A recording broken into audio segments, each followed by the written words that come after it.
తేడా ఎలా ఉన్నదో సమాజం గుర్తించడం కోసం, గమనించడం కోసం కొన్ని విషయాలు చెప్తున్నాను నేను.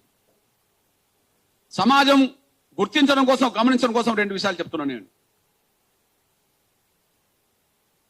ఉమ్మడి ఆంధ్రప్రదేశ్ ఉన్నప్పుడు ఎస్సీ వర్గీకరణ చేసిందే గౌరవ ఆనాటి ముఖ్యమంత్రి చంద్రబాబు నాయుడు గారు. ఇప్పుడు ప్రస్తుతం ఆంధ్రప్రదేశ్కి ముఖ్యమంత్రిగా ఉన్నాడు. ఇప్పుడు రేవంత్ రెడ్డి గారు కాంగ్రెస్ వైపు నుంచి ముఖ్యమంత్రి ఉన్నా టీడీపీలో ఉండి టీడీపీకి రాజీనామా చేసిండు, వచ్చి ఇక్కడ ముఖ్యమంత్రి అయ్యాడు. అంటే చంద్రబాబు నాయుడు గారు నడిపిన పార్టీలో ఒక నాయకుడిగా ఎదిగినోడే. కానీ షెడ్యూల్ కులాల వర్గీకరణను సుప్రీంకోర్టు తీర్పు వచ్చిన తర్వాత ఇద్దరు ముఖ్యమంత్రులు స్వాగతించారు. ఇటు గౌరవ రేవంత్ రెడ్డి గారు నిండి శాసనసభలో స్వాగతించాడు, అటు చంద్రబాబు నాయుడు గారు బహిరంగంగా బయట స్వాగతించాడు. రేవంత్ రెడ్డి గారు నిండి శాసనసభలో స్వాగతించాడు, సమర్థించాడు. గౌరవ చంద్రబాబు నాయుడు గారు అక్కడ స్వాగతించాడు. ఇక్కడ తేడా ఏందంటే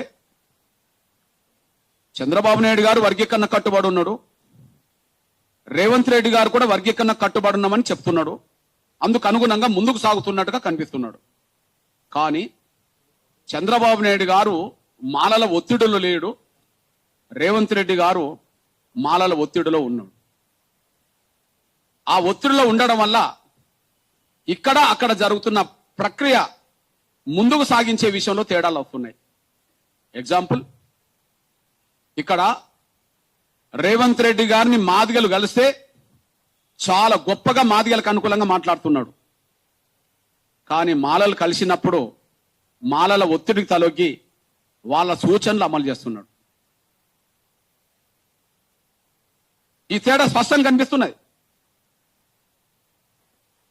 రేవంత్ రెడ్డి గారు వర్గీకరణకు అనుకూలమే, చంద్రబాబు నాయుడు గారు వర్గీకరణ చేసినోడే.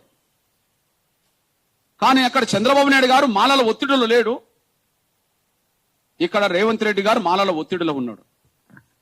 వాస్తవానికి ఇక్కడికి అక్కడితో పోల్చుకుంటే ఆంధ్రప్రదేశ్లో ఎంతో కొంత మాదిగల కంటే ఒక 2 లక్షలు 3 లక్షలు మాలల జనాభా ఎక్కువ. ఇక్కడ మాలలతో పోల్చుకుంటే 17.5 లక్షలు మాదిగలు ఎక్కువ. 2011 లెక్కల ప్రకారమే ఆంధ్రప్రదేశ్లో మాదిగలతో పోల్చుకుంటే 2.5 లక్షల జనాభా మాలలు ఎక్కువ. ఇక్కడ మాలల జనాభా 15 లక్షల చిల్లరవుతే మాల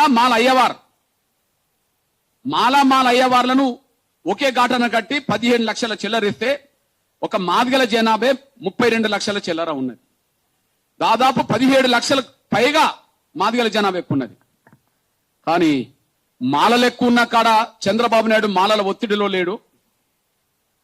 కానీ మాదిగలు ఇంత సంఖ్యలో ఎక్కువ ఉన్న కాడ రేవంత్ రెడ్డి గారు మాలల ఒత్తిడికి తలొగ్గి ఇచ్చిన మాట నిలబెట్టుకోవడానికి విరుద్ధంగా ఆయన నిర్ణయాలు తీసుకుంటూ వస్తున్నాడు. దానికి కారణం కాంగ్రెస్ పార్టీలో మాలల పలుకుబడికి ఆయన తలొగ్గి ఆయన మాదిగలకు అన్యాయం చేస్తున్నాడు, మాదిగలకు ద్రోహం చేస్తున్నాడు, వర్గీకరణ కోరే శక్తులకు ద్రోహం చేస్తున్నాడు. ఇది స్పష్టంగా కనిపిస్తున్నది. అందుకు ఎగ్జాంపుల్ మీద తీసుకొస్తున్నాను. ఓకే, అక్కడ కమిషన్ పడ్డది, ఇక్కడ కమిషన్ పడ్డది.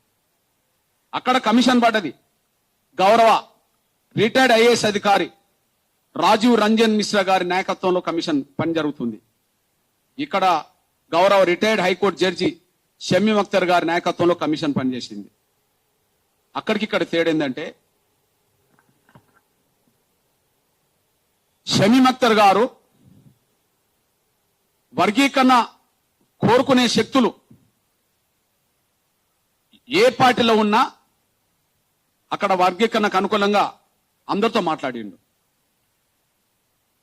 అక్కడ చంద్రబాబు నాయుడు గారు నిర్దిష్టంగా ఉండడం వల్ల ఒక పని జరిగింది. గౌరవ చంద్రబాబు నాయుడు గారు వర్గీకరణకు అనుకూలంగా నిర్దిష్టంగా ఉండడం వల్ల అక్కడ పని జరిగింది.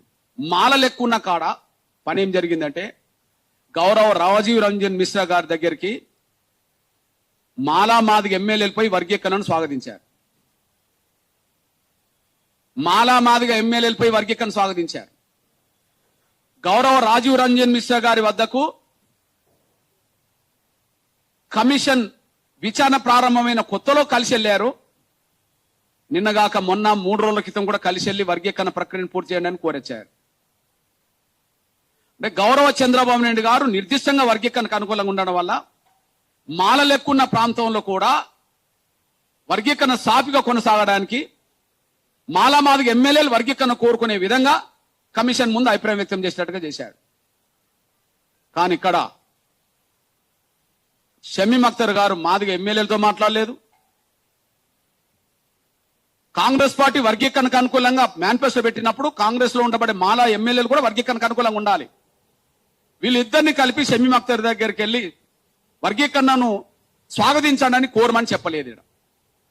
అక్కడ కోరమని చెప్పాడు కాబట్టి చంద్రబాబు నాయుడు గారి డైరెక్షన్ లో మాలామాదిగ ఎమ్మెల్యేలపై కోరేచారు. ఇక్కడ ఆ పని చేయలేదు. గౌరవ షమీమ్ అఖ్తర్ గారు మాలామాదిగ ఎమ్మెల్యేలతో కనీసం కూర్చోలేదు. ఇక్కడ కాంగ్రెస్ పార్టీ స్టాండ్ వర్గీకరణకు అనుకూలం. వర్గీకరణకు అనుకూలమైన పార్టీలో ఉన్న మాల ఎమ్మెల్యేలు కూడా వర్గీకరణకు అనుకూలంగా ఇవ్వాలా. కానీ అక్కడ ఇచ్చారు, ఇక్కడ ఇవ్వలేదు.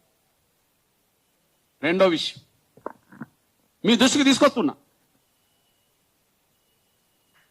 కమిషన్ నివేదిక వచ్చేంత వరకు ఎలాంటి ఉద్యోగ నియామకాలు చేపట్టమని చెప్పి కమిషన్ నివేదిక వచ్చేంత వరకు ఎలాంటి ఉద్యోగ నియామకాలు చేపట్టమని చెప్పి నిర్దిష్టమైన నిర్ణయం చంద్రబాబు నాయుడు గారు తీసుకున్నారు. ఇప్పుడు శాసనసభ సమావేశాలు అక్కడ జరుగుతున్నాయి. నిన్నగాక మొన్న లోకేష్ గారు కూడా అతి త్వరలో కమిషన్ నివేదిక రాబోతుంది. కమిషన్ నివేదిక వచ్చిన తర్వాతనే ఉద్యోగ నియామకాలు చేయబోతున్నామని చెప్పి మార్చి లోపు ఉద్యోగ నియామకాలు చేయబోతున్నాం, ఈ లోపు కమిషన్ నివేదిక రాబోతుందని చెప్పి ఆయన స్పష్టంగా చెప్పడం జరిగింది. కానీ ఇక్కడ కమిషన్ విచారణ జరుగుతున్న సమయంలోనే టీచర్ పోస్టులు భర్తీ చింపడం జరిగింది. కమిషన్ విచారణ పూర్తయి కేబినెట్ అసెంబ్లీ ఆమోదించిన తర్వాత వర్గీకరణ లేకుండానే జూనియర్ లెక్చరర్ సంబంధించిన భర్తీ జరిగింది. నిన్న కేబినెట్ వర్గీకరణకు అనుకూలంగా తీర్మానం చేసిన తర్వాత మళ్ళీ రేపటి నుంచే గ్రూప్ 1 పరీక్ష ఫలితాలు ప్రకటించబోతున్నారు. అంటే దీన్ని బట్టి అటు చంద్రబాబు నాయుడు గారు నిర్దిష్టంగా ఉన్నాడు. వర్గీకరణ ప్రక్రియ మీద భిన్నాభిప్రాయాలు మరింత పెరగకుండా చూసుకుంటూ ఆయన ముందుకు సాగుతున్నాడు. ఇక్కడ నోమో మాదిగల దగ్గర మాదిగల మాట మాట్లాడుతున్నాడు. మాలలు కలిసినప్పుడు వాళ్ళ నిర్ణయానికి కట్టుబడి ఉండి మాదిగలకు ద్రోహం చేసే పాత్ర రేవంత్ రెడ్డి గారు పోషిస్తున్నాడు అనడానికి రేపు చేయబోయే ఫలితాల ప్రకటనలు విడుదల చేయడమే అందుకు సాక్ష్యంగా నిలబడుతుందనేసి కూడా మీ దృష్టికి వస్తున్నా నేను. ఇకపోతే ఇప్పటికే మాదిగల్లోనూ మెజార్టీ దళిత కులాల్లోనూ చివరికి మాల అనుబంధ గ్రూపులు అనబడుతున్న కులాల్లోనూ గతంలో షమీమ్ అఖ్తర్ గారు ఇచ్చిన నివేదికలో కొన్ని లోపాలు ఉన్నాయని చెప్పి మేము లిఖితపూర్వకంగా ముఖ్యమంత్రితో మాట్లాడినాం. లిఖితపూర్వకంగా ఇచ్చి ఉత్తమ్ కుమార్ రెడ్డి గారితో మాట్లాడినాం. అదే సమయంలో గౌరవ షమీమ్ అఖ్తర్ గారి గురించి కూడా మాట్లాడాను. మీ దృష్టికి తీసుకొచ్చే విషయం ఏంటంటే, ఒకవైపు మొన్న షమీమ్ అఖ్తర్ గారు ఇచ్చిన మొదటి నివేదికలో లోపాలు ఉన్నాయని, అందులో మాదిగలకు తీరని అన్యాయం జరుగుతున్నదని, అదే సమయంలో మొదటి గ్రూపులో బలవంతులను తీసుకొచ్చి పెట్టారని, మూడో గ్రూపులో మాలలతో ఉండలేని పరిస్థితులు కొన్ని కులాలకు వచ్చినాయని, దీన్ని సరిచేయాలని చెప్పి